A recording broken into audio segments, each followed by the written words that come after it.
तो हमारा ये प्रश्न है, ये तीन प्रतिरोध जो है हमारे इस चित्र में दिए हुए हैं, इस परिपथ में दिए हुए हैं। हमें क्या निकालना है? परिपथ का कुल प्रतिरोध और परिपथ में कुल धारा।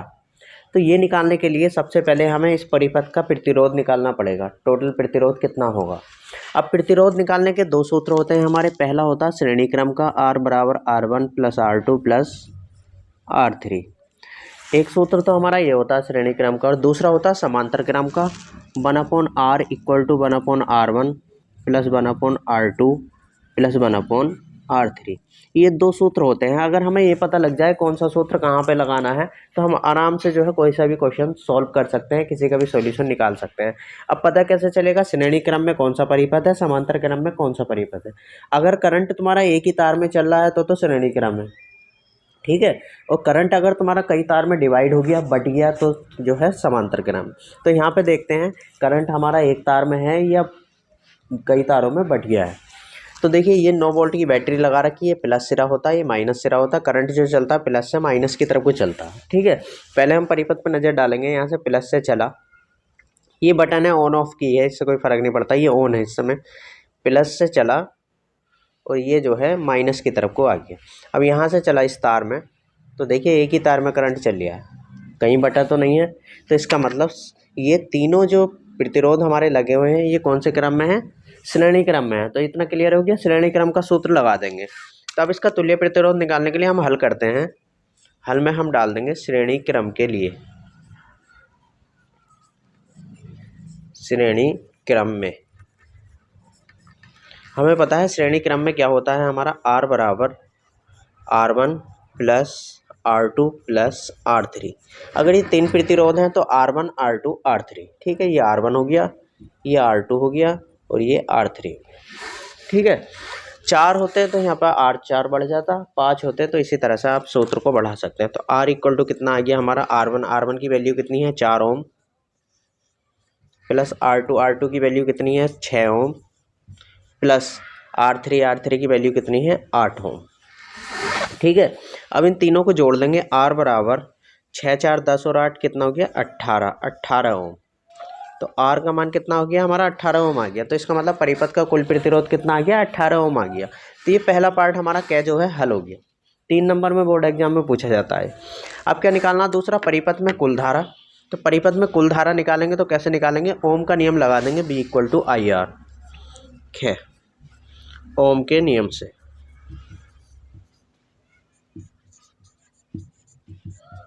ओम का नियम क्या होता है? B equal to IR। इसकी मैंने ट्रिक भी बताई थी आपको एक वीडियो में। बीर से याद रखना, बीर से, BIR, बीर।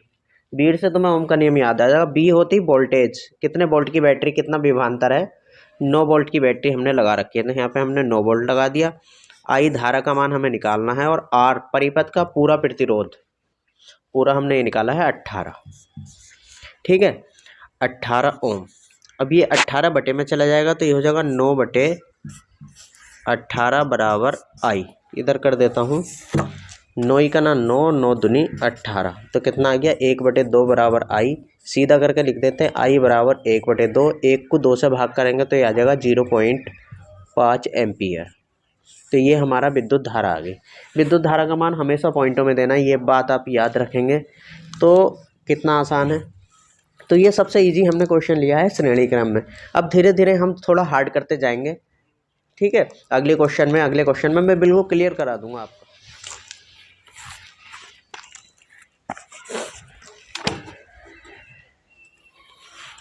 देखिए दोस्तों, अगला प्रश्न है हमारा, 2 ओम, 4 ओम, 6 ओम के 3 प्रतिरोध हैं, इसने बांध रखे हैं परिपथ में। ये 6 वोल्ट की बैटरी लगी हुई है, ठीक है। क्या मालूम कर रहा है? परिपथ का कुल प्रतिरोध और परिपथ में प्रवाहित कुल धारा। हर क्वेश्चन में ये दो ही चीज़ें मालूम करता है अधिकतर, ठीक है। तो सबसे पहले मैंने आपको पिछली बार वीडियो में भी बताया था दोस्तों, हमारा ये प्रश्न है परिपथ का क्या निकालना है? परिपथ का कुल प्रतिरोध निकालना है और परिपथ में कुल धारा का मान निकालना है। तो सबसे पहले मैंने पिछले सवाल में भी बताया था कि सबसे पहले हम ये देखते हैं कि प्रतिरोध श्रेणी क्रम में है या समांतर क्रम में है। अब श्रेणी क्रम की पहचान क्या करेंगे? दो सूत्र हमारे पास होते हैं। श्रेणी क्रम का सूत्र होता है R equal to R1 plus R2 plus R3, और समांतर क्रम का सूत्र होता है 1/R equal to 1/R1 plus 1/R2 plus 1/R3। R3। बस इसी में कन्फ्यूजन होता है, हमें ये देखना है सूत्र हमारा लगेगा तो लगेगा कौन सा दोनों में से तुल्य प्रतिरोध निकालने का। तो इसका पता चलता है करंट से। करंट अगर कई तारों में बढ़ गया तो समझ लो समांतर क्रम का है, और एक तार में चल गया है तो श्रेणी क्रम का है। अब यहाँ से करंट हमारा चला प्लस से माइनस की तरफ, कोई देखिए ये एक तार में आया, अब यहाँ से 3 तारों में बढ़ गया। अब 3 तारों में बढ़ गया तो 3 तारों में ये जो भी उपकरण लगा रखे हैं, बल्ब हो, विद्युत प्रेस हो, कुछ भी है, ये तीनों जो है समांतर क्रम में आ गए। और समांतर क्रम में है ये तीनों चीज़ें, तो समांतर क्रम का सूत्र लगेगा। क्लियर हो गया। अगर ये एक ही तार में बंधे हुए होते हैं तो श्रेणी क्रम का सूत्र लगता। तो यहाँ पे ये तीनों क्या हैं, समांतर क्रम में है। एक बार और समझ लो, क्योंकि करंट यहाँ से गया प्लस से माइनस की तरफ को, प्लस का करंट 3 भागों में बढ़ गया। ये एक तार से 3 तार हो गए, 3 तार हो गए तो तीनों तारों में जो चीज़ें बंधी हुई हैं, जो भी चीज़ें हमने लगा रखी हैं, वो समांतर क्रम में होती हैं। तो कौन सा क्रम है यहाँ पे, समांतर क्रम। तो हल करेंगे तो पहले हम हेडिंग डाल देते हैं समांतर क्रम में।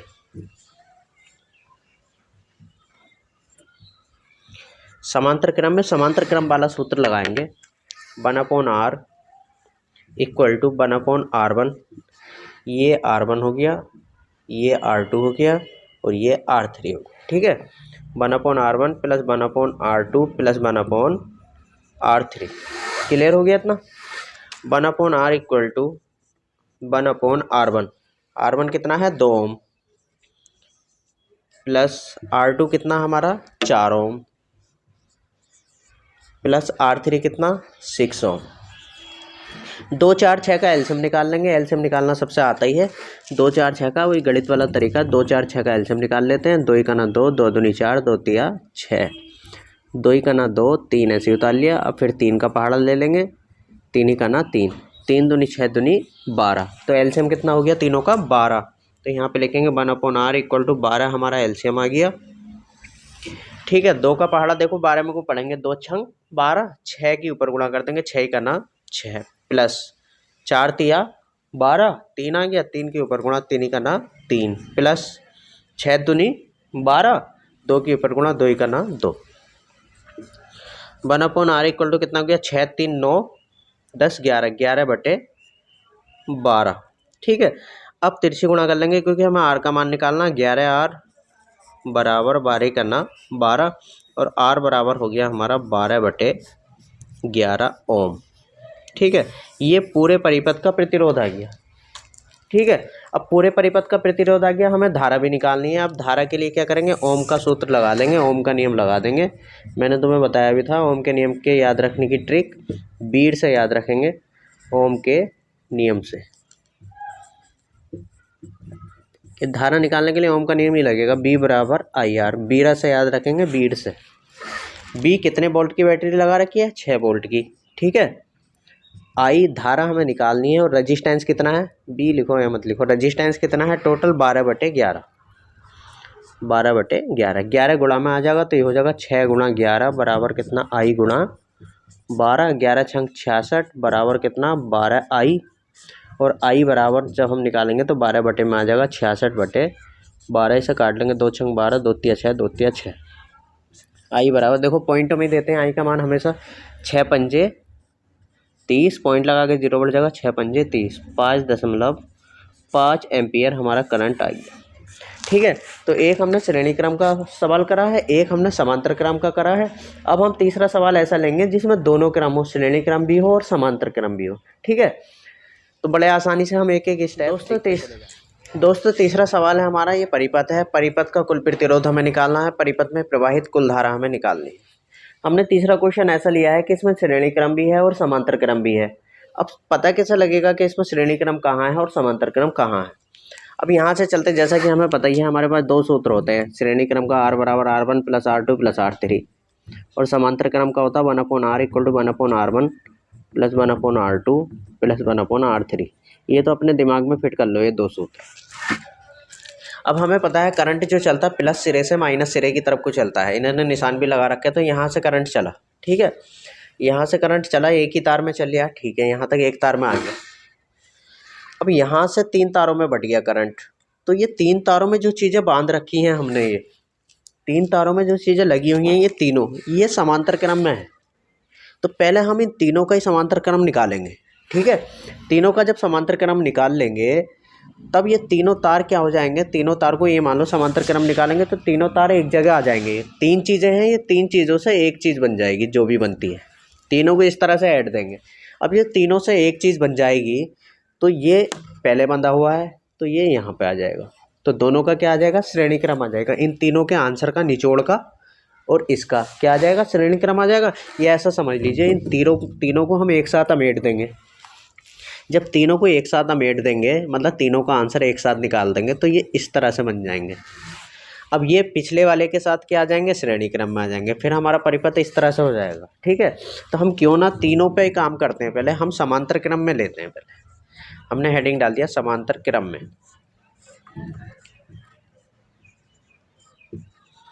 समांतर क्रम में हम काम कर रहे हैं, इन तीनों के लिए फॉर्मूला लगाते हैं 1/r समांतर क्रम वाला 1/r1 plus 1/r2 plus 1/r3, तीनों के लिए फॉर्मूला लगा दिया। अब 1/r इक्वल टू 1/r1, ये r1 हो गया 3 ओम प्लस 1/r2, r2 कितना हो गया हमारा 3 ओम प्लस 1/r3, r3 कितना हो गया हमारा 3 ओम। ठीक है, हर समान है तीनों का, तो 1/r इक्वल टू हर समान है तो 3 ओम ऐसे एलसीएम आ गया, 3 एलसीएम आ गया, ऊपर 1 प्लस 1 प्लस 1 ऐसे जुड़ गया। 1/r इक्वल टू कितना हो गया 3/3, 3 बन जा 3, 3 बन जा 3, क्रॉस मल्टीप्लाई कर लेंगे, r बन जा r बराबर 1 ही करना 1, तो r बराबर कितना आ गया 1 ओम आ गया। ठीक है, तो हमें ये पता लग गया इन तीनों का आंसर जो आया, तीनों का निचोड़ जो आ गया वो 1 ओम आ गया। ठीक है, अब हम श्रेणी क्रम लगा देंगे। अब ये तीनों का निचोड़ 1 ओम आ गया, ये 4 ओम है। ठीक है, तो 1 ओम जो है इसके साथ श्रेणी क्रम में आ जाएगा, तो अब श्रेणी क्रम का फॉर्मूला लगा देंगे। श्रेणी क्रम में, श्रेणी क्रम में r बराबर, अब कितने हो गए हमारे पास r1 प्लस इसका आंसर हो गया r2, r1 प्लस r2, क्योंकि अब हमारा सवाल जो बन गया एक ये और ये जो तीनों थे, तीनों का निचोड़ 1 आ गया, 1 ओम और ये 4 ओम। ठीक है, 4 ओम इसमें श्रेणी क्रम लगा देंगे, श्रेणी क्रम लगाएंगे r बराबर r1 प्लस r2, r बराबर r1 कितना हमारा 4 ओम और r2 जो है इन तीनों का आंसर, तीनों का आंसर कितना आया 1 ओम, 4 और 1 कितना हो गया 5 ओम। ठीक है, तो ये ओवरऑल रेजिस्टेंस आ गया पूरे परिपथ का। ठीक है, यहाँ पे लिख भी देता हूँ मैं अच्छा करने के लिए, परिपथ का, परिपथ का प्रतिरोध आ गया हमारा 5 ओम। ठीक है, पूरे का। अब दूसरा क्या निकालना, परिपथ में प्रवाहित कुल धारा, ये आपको पता ही है, ये कैसे निकालते हैं, ओम के नियम से, ओम के नियम से, ओम का नियम लगा देंगे।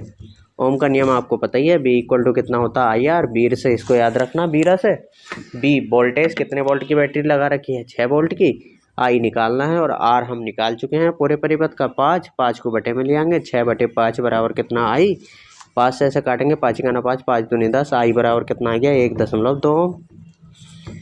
क्लियर है, सॉरी 1.2 एम्पियर, ये विद्युत धारा आ गई हमारी 1.2 एम्पियर। तो कितना आसान है, इसमें हमारे 2 क्रम थे, श्रेणी क्रम और समांतर क्रम। पहले यहाँ से हमारा करंट चला, ये श्रेणी क्रम में चलिए और यहाँ से तीनों में बढ़ गया समांतर क्रम, तो पहले समांतर क्रम ही निकालना है, ये ध्यान रखना, इसका समांतर क्रम फिर इसके साथ श्रेणी क्रम। ठीक है, एक क्वेश्चन और लेते हैं।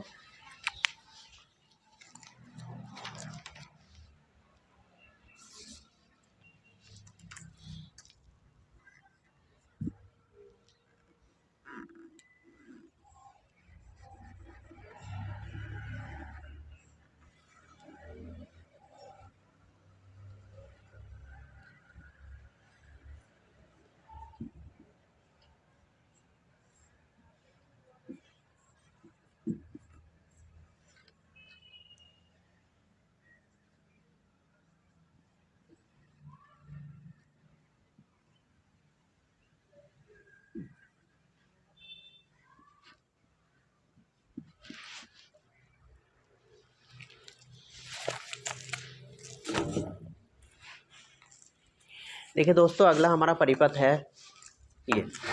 दोस्तों अगला हमारा प्रश्न है, परिपथ का कुल प्रतिरोध निकालना है, परिपथ में प्रवाहित कुल धारा निकालनी है।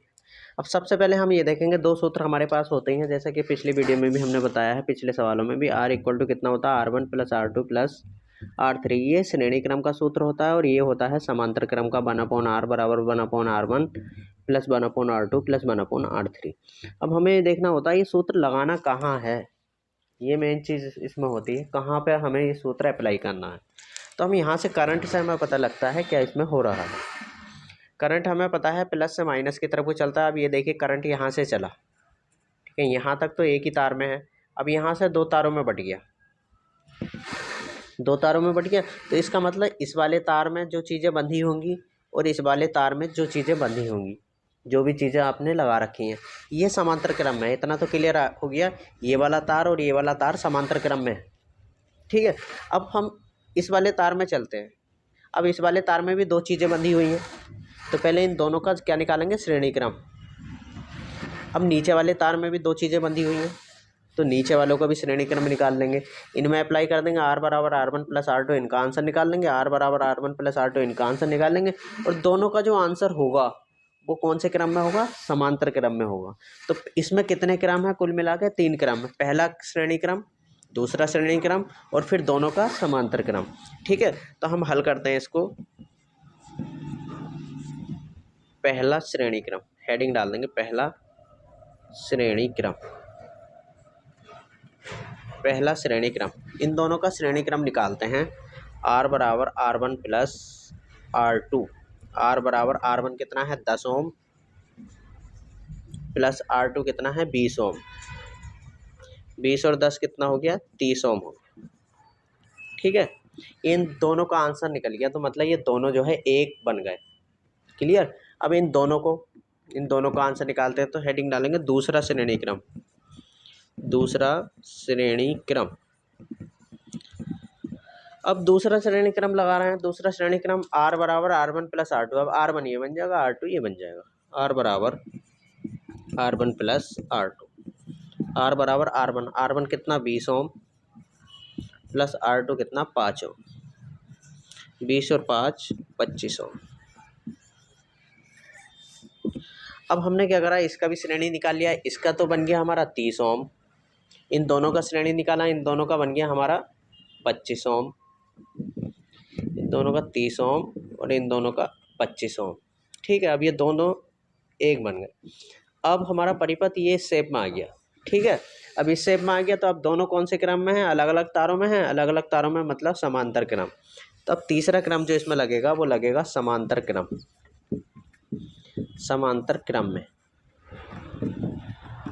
समांतर क्रम आपको पता ही है क्या सूत्र होता है, 1/R equal to 1/R1 plus 1/R2, क्योंकि दो हैं ये, इसका आंसर और इसका आंसर। इसका आंसर बन जाएगा R1 और इसका आंसर बन जाएगा R2। तो 1/R इक्वल टू हो गया मित्रों 1/R1, R1 कितना 30 ओम प्लस 1/R2, R2 कितना हमारा 25 ओम, ठीक है। 1/R इक्वल टू 25 का और 30 का एलसीएम निकाल लेंगे। 25 का और 30 का एलसीएम 5 के पहाड़े से ले लेते हैं, जिनसे निकालना नहीं आता। 5 छंग 30, 5 पंजे 25, 2 से ले लेते हैं, 2 तिया 6, 5 ऐसे उतार लिया, 3 ही गना 3, 5 ऐसे उतार लिया। फिर 5 के पहाड़ा ले लेते हैं, 5 ही गना 5, 5 तिया 15, 15 दूनी 30, 30 पंजे कितना 150, 150 हमारा एलसीएम आ गया, ठीक है। 150 एलसीएम आ गया। 30 का पहाड़ा इसमें को पढ़ेंगे तो कितनी बार, 5 बार, तो 5 ही गना 5। अब 25 छंग 150 होते हैं 6 इस पर, तो ये हो गया 1/R इक्वल टू 6 5 11 बटे 150।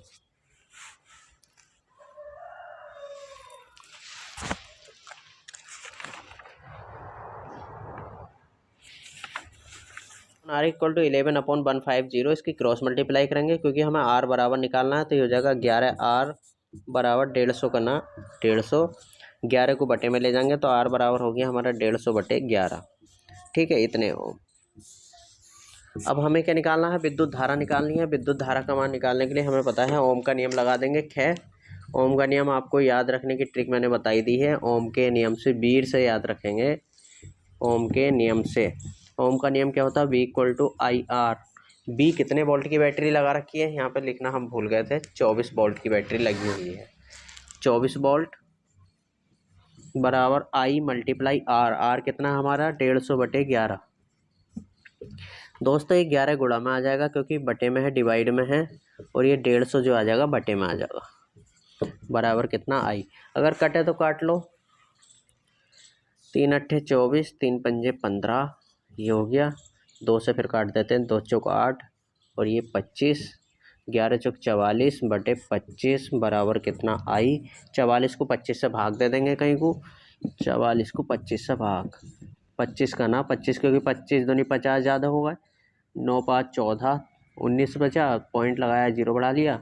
25 छक्का 150, 25 सत्ते कितने होगा, 7 पंजे 35, 7 दूनी 14 और 3 17, 175। 25 अट्ठे देख लेते हैं, 8 पंजे 40, 8 दूनी 16 4 20, अट्ठे ज़्यादा हो रहे हैं तो सत्ते बार, तो इसका मतलब आई बराबर लगभग 1.7 एम्पियर आई है। ठीक है, आई का मान हमेशा पॉइंटों में देना है, ये आप बात रट लें और तय कर लें।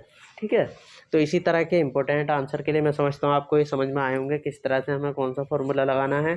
इसी तरह के इंपॉर्टेंट आंसर के लिए हमारे चैनल को शेयर करते रहिए, सब्सक्राइब करते रहिए। मैं था समीम अहमद सैफी, आप देख रहे थे आपकी अपनी क्लास समीम सर की क्लास। जय हिंद, जय भारत।